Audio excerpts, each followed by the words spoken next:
Hey guys, first regardsman here. I'm going to be talking about a max damage Auspex build for the tactical class in patch 8.1 of Space Marine 2 using the Plasma Incinerator and the Stalker Bolt Rifle. Now, the Plasma Incinerator is one of the best guns in this game to nuke bosses. It has a pretty great AoE, pretty fast charge up rate with a rate of fire variant, on top of just having a ton of contested HP regen, though I do rank the Stalker Bolt Rifle ever so slightly higher for Tyranids, mainly because this thing just nukes down Neurothropes, and Neurothropes are kind of a pain in the ass, but either way, they're both very strong options. Now, the reason I take the rate of fire variant for the Plasma Incinerator here is because getting a faster charge shot off is kind of like the whole thing with this gun, and if you aren't able to get a charge shot off at times, it can be hard to get back your CHP, and CHP regen this weapon can struggle with on occasion, especially versus things like Terminators if they're like locking you down and you can't get your charge shot off, so that's why we just go for rate of fire. Now, as far as the perk tree goes, I just take the blast radius down here into efficient charge, because even though we do take the Emperor's Vengeance perk, having more efficient charge is always useful because it lets you get between those procs far more easily. Then we move over here into charge speed on top of blast radius again. Then I move up into adamant restoration on top of retaliation, which is after a perfectly timed dodge, you deal 25% more damage for 10 seconds. This has no cooldown, and 10 seconds is a super long uptime, and perfect dodging is something you do in this game all the time. So great perk here. Then move down here into another amazing perk, which is perpetual velocity. Shots charge 15% faster. There used to be 2 nodes of this. Now there's only 1, but it's still a very, very valuable perk. Probably one of the most valuable perks in this whole tree. Unfortunately, there's only 1. Next perk here is efficient charge again for the same reasons as before, and then we just take Great Might for extra terminus level damage. And for the Stalker Bolt Rifle setup, I would either take the magazine capacity or rate of fire variant. And the rate of fire variant is higher DPS overall and will nuke down Neurothropes that much faster, but the magazine capacity version will let you shoot for longer on top of getting more ammo back off your Emperor's Vengeance triggers. That is really up to you which one you want to take, but they're both the best options in my opinion. As for the actual perk tree, I just go down the top here all the way into recruitment, and then we take Great Might to kill Neurothropes that much faster. And recruitment's also just very valuable because armor restore in this game is super good. Now, as far as the secondary goes, we do take the Plasma Pistol because this is a Plasma build, and we have the Plasma Boost perk, and this will function for your secondary weapon as well, and we do take that on either version of our loadouts here with the Stalker Bolt Rifle or the Plasma Incinerator. And the Plasma Pistol setup is just either with the magazine capacity or rate of fire variant. Again, rate of fire is better for damage, but it can be a little bit more ammo inefficient, and magazine capacity version is usually the one I like to pick, but really you don't need your secondary weapon that much on the tactical, so if you want to take rate of fire, you certainly can. Now for the perk tree, we just go into the top tree again, but I also just like to take Plasma Collection on top of the Divine Might perk for more damage. Pretty easy setup. Alternatively, you could go something like down here and then go up into these perks and just like snag something different, but it's really up to you which one you want to take. Now, as far as our melee weapon goes, we do take the Artificer Block Chainsword because a speed of 6 is just too valuable in this game on a chainsword, because with swift recovery on your perk tree, heavy attacks restore 100% more contested health, applies to the following attacks: quick punch, front kick, shoulder bash, stomp. This weapon is amazing for getting CHP back in melee, and also the amount of damage you do even with like a strength rating of 11 doesn't matter that much because you are a block weapon, and a block does get bonus damage off of adrenaline rush charges. It's able to stagger bosses with like a huge explosion on top of things like getting your armor back. So incredible weapon, overall the best chainsword in this game still. If you want to take like a fencing version, you could, or even the relic tier block version. This one is not terrible by any means. This one is just overall better. And if you want to take like even a block knife, I guess you could do that too. Now, as far as the actual perk tree setup for this goes, I just go down here into full throttle for the combo skip, on top perpetual strength, and then move up into Majora's Slayer. Alternatively, you could like skip this perk, and this perk, and just go down here into momentum gain, because momentum gain is still a very strong perk as well, but that's also up to you.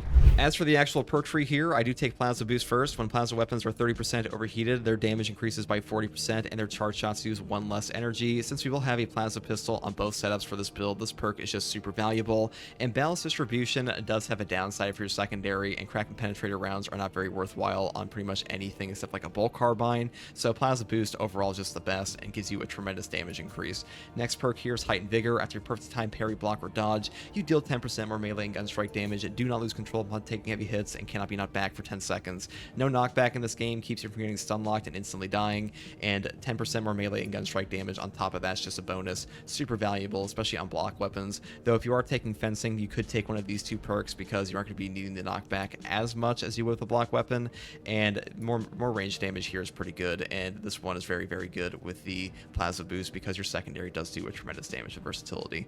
Next perk here is Emperor's Vengeance. This one just saves you ammo, and saving ammo in siege mode especially is super good because you get your requisition points back, or not back, but you're saving on them, and saving requisition points just means you can buy other things, and that's just more economic for your whole team. Next perk here is Secure Stockpile. Equipment charge restored by 1 for all squad members, cooldown at 60 seconds. This perk is SSS tier, amazing to give 3 grenades back to your whole team every 60 seconds. They did rework this one in patch 8, and now it's like one of the best team. It really is just like the best team perk in the whole game. I'm gonna be honest, like this is like the single best team perk in Space Marine 2 currently. Just super insane. Aligned aim is still good. This one is just way better. Next perk here is Vital Data. Scanning an Extremis or Terminus level enemy restores Auspex scan charge by 50%. There are so many Extremis and Terminus in the Siege mode especially that you can pretty much put this down all the time, just get one automatically. It is just that good. It just gives you more Auspex, and Auspex is like the whole thing of this class.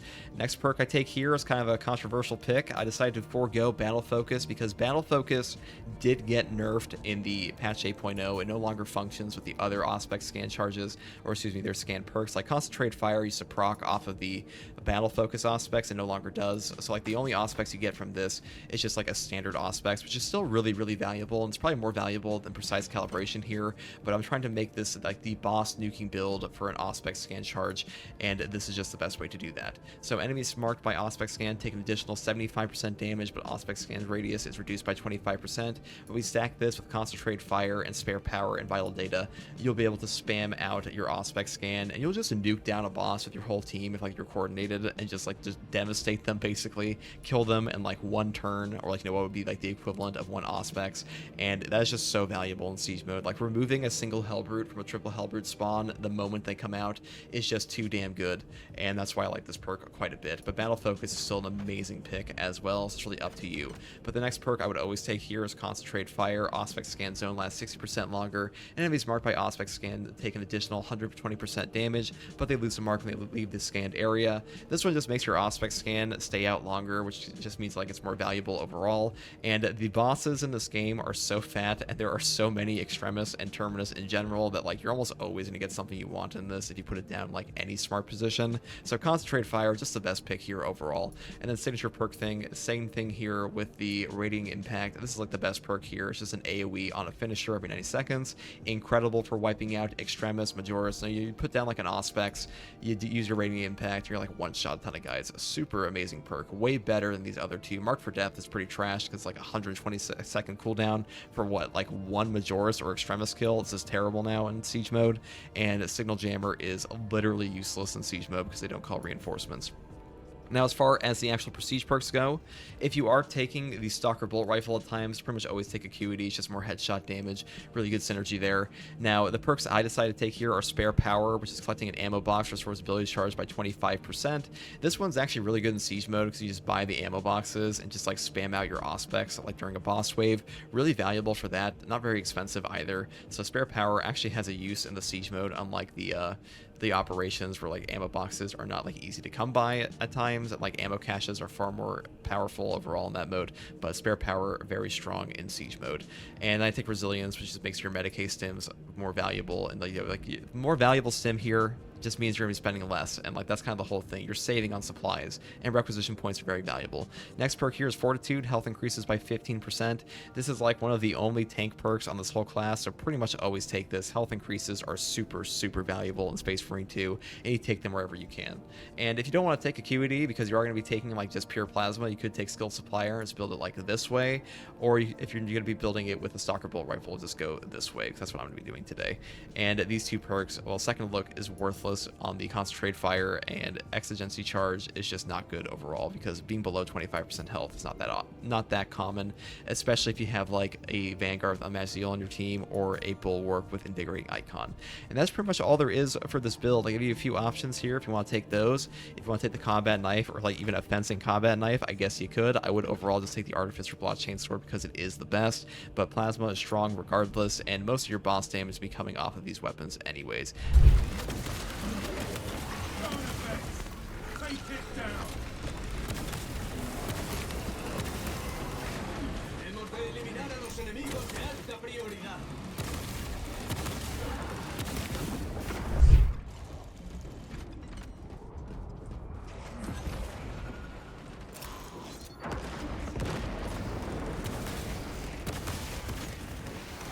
Now here we are in game. She's a double Hellbrute wave, so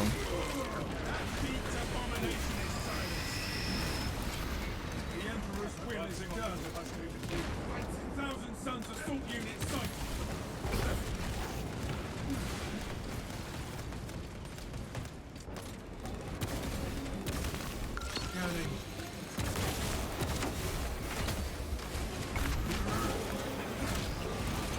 First champion of chaos. Picking up extra round. Auspex deep scan ready. Auspex engaged.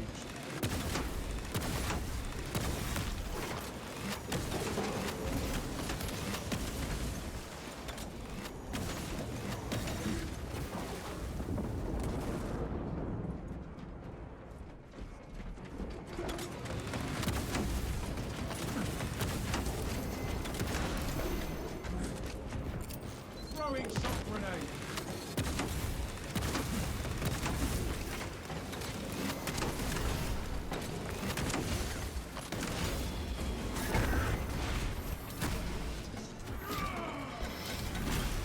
They sent dust to do a warrior's work. August detect a serious threat incoming. Focus and bring it down.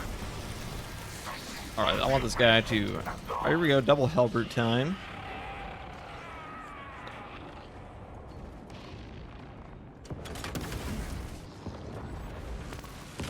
Half visual thinking.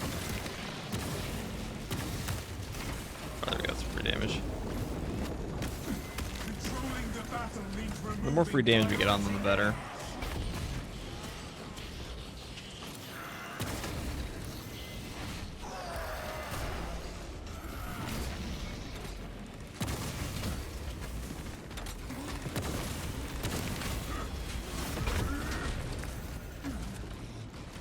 ammunition cache here. Auspex deep scan ready. My priority targets remain active.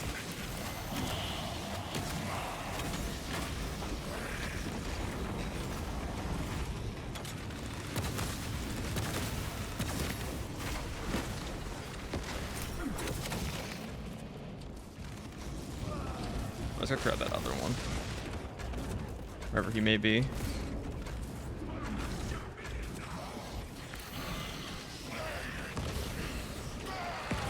Oh.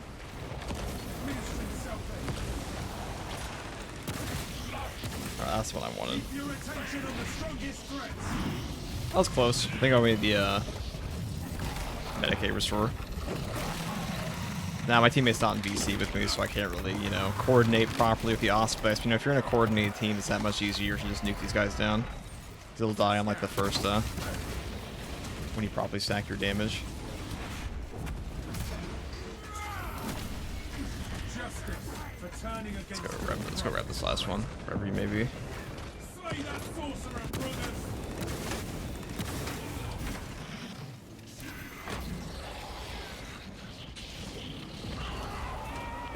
Strike the most serious threat, and the rest will follow.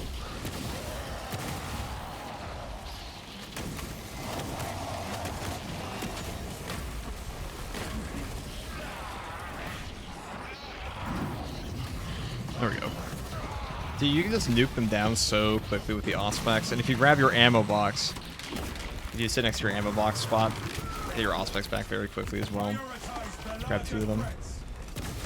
That's pretty much all you have to do with this build. Kind of annihilate them. You don't even need bots for that. And you know, if you have like a heavy on your team with plasma or something, you are just going to disintegrate 1 or 2 of them off the first Auspex.